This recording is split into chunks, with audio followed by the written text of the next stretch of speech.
Channel பார்த்துட்டு இருக்க viewers எல்லாருக்கும் வணக்கம். இன்றைக்கி இந்த வீடியோவில் sweet and spicy rice cakes எப்படி செய்கிறதுன்னு பார்க்க போகிறோம். இது ஒரு பாப்புலரான கொரியன் டிஷ். ஸோ நம்மளோட வெர்ஷனில் இது எப்படி செய்கிறதுன்னு பார்க்க போகிறோம். வாங்க வீடியோக்குள்ளே போகலாம்.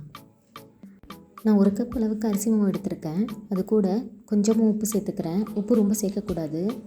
அதுக்கப்புறம் சுடு தண்ணி ஊற்றி நம்ம நல்லா சாஃப்டாக பிசைஞ்சிக்கலாம். கொஞ்சம் கொஞ்சமாக சுடு தண்ணி ஆட் பண்ணி நல்லா சாஃப்டாக பிசைஞ்சிக்கோங்க. சப்பாத்தி மாவை விட நல்லா சாஃப்டாக பிசைஞ்சிக்கணும். இப்போ இந்தளவுக்கு நல்லா சாஃப்டாக பிசைஞ்சு வச்சுக்கோங்க. இப்போ நம்ம ஸ்பைசி ரைஸ் கேக்குக்கு சாஸ் ரெடி பண்ணிடலாம்.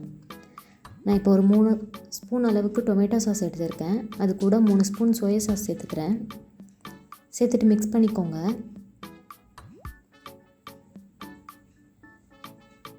இப்போ 1/2 ஸ்பூன் அளவுக்கு ரெட் சில்லி பவுடர் சேர்த்துக்கிறேன். 1/2 spoon Kashmiri red chilli powder சேர்த்துக்கிறேன் கலருக்காக. தேவையான அளவு உப்பு, 1/2 ஸ்பூன் அளவுக்கு சர்க்கரை சேர்த்துக்கிறேன். சேர்த்துட்டு நல்லா மிக்ஸ் பண்ணி இந்த சாஸை ரெடி பண்ணி வச்சுக்கோங்க. இப்போ மாவுலேருந்து ஒரு உருண்டை எடுத்து அதை நான் சிலிண்டர் ஷேப்பில் நல்லா உருட்டிக்க போகிறேன். உங்களுக்கு எந்தளவு மெலிசா வேணுமோ நீங்கள் அந்தளவு உருட்டிக்கலாம்.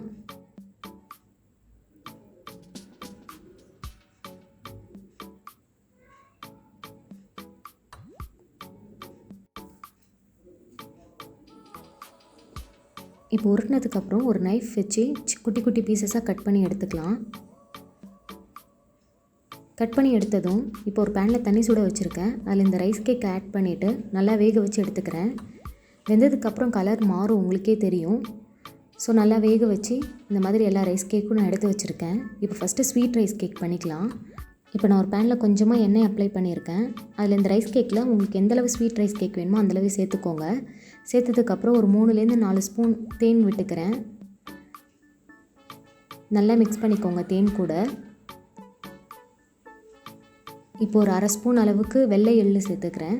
சேர்த்துட்டு இந்த ரைஸ் கேக் தேனை நல்லா அப்சர்வ் பண்ணணும். ஸோ அந்தளவுக்கு நம்ம வதக்கிக்கலாம். இப்போ நல்லா அப்சர்வ் ஆகிடுச்சு. இதை தனியாக எடுத்து வச்சுக்கலாம். இப்போ ஸ்பைசி ரைஸ் கேக் பண்ணிடலாம். ஒரு பேனில் நான் 1 டேபிள் ஸ்பூன் அளவுக்கு எண்ணெய் விடுறேன். எண்ணெய் காஞ்சதும் 1 ஸ்பூன் அளவுக்கு நறுக்கின பூண்டு சேர்த்துக்கிறேன். சேர்த்துட்டு ரொம்ப நேரம் வதக்க வேணாம், ஜஸ்ட்டு மிக்ஸ் பண்ணிக்கோங்க.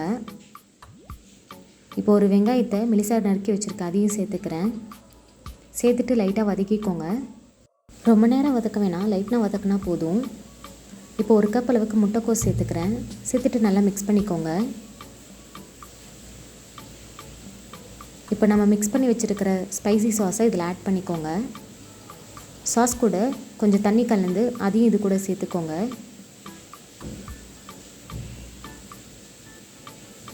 நல்லா மிக்ஸ் பண்ணதுக்கப்புறம் நம்ம வேக வச்சு வச்சுருக்கிற ரைஸ் கேக்கை இதில் சேர்த்துக்கோங்க. சேர்த்துட்டு கொஞ்சமாக தண்ணி ஊற்றி நல்லா வேக வச்சுக்கோங்க. ஒரு 5 மினிட்ஸ் வெந்தால் போதும். இப்போ கொஞ்சமாக வெங்காயத்தாள் சேர்த்து நல்லா கிளறி இறக்கிடலாம். அவ்வளோதான், நம்மளோட sweet and spicy rice cake ready ஆகிடுச்சு. ரொம்ப டிஃப்ரெண்ட்டாக இருக்கும், டேஸ்ட்டாக இருக்கும். கண்டிப்பாக ஒரு தடவை ட்ரை பண்ணி பாருங்கள். ட்ரை பண்ணி பார்த்துட்டு எப்படி இருந்துச்சுன்னு சொல்லுங்கள். மறக்காமல் சேனலை சப்ஸ்கிரைப் பண்ணுங்கள். இந்த வீடியோ பார்த்ததுக்கு ரொம்ப நன்றி.